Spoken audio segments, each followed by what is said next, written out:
ơi lướt lướt đơn để mà cần lướt lại chứ rồi giờ có con ngày tới em đang chưa miên tư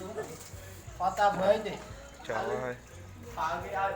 lịch mấy bữa con ông tên cái rô ông vô cái rô vô tém không ai cái coi lư ta với nha ồ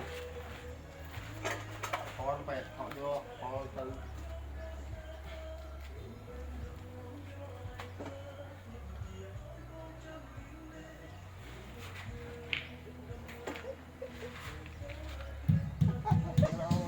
thôi cái trôi việc làm đi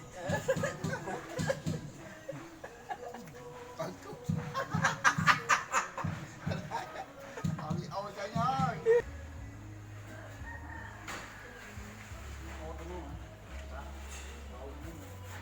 chắp tiết rồi anh lên cho họ ai có ban này mà khởi chắp tiết tiền đã thoáng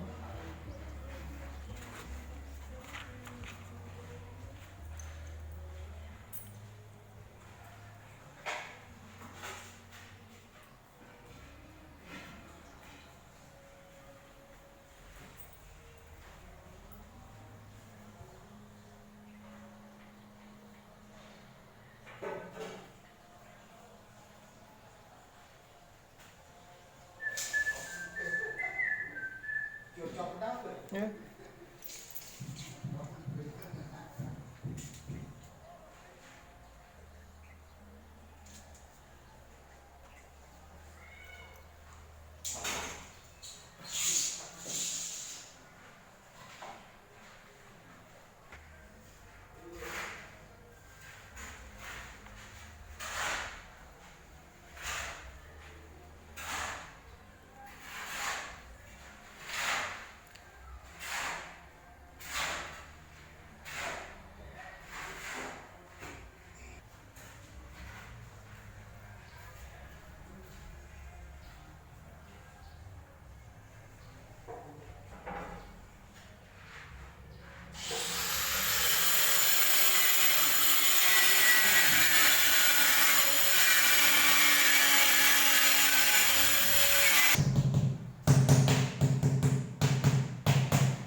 cứ ó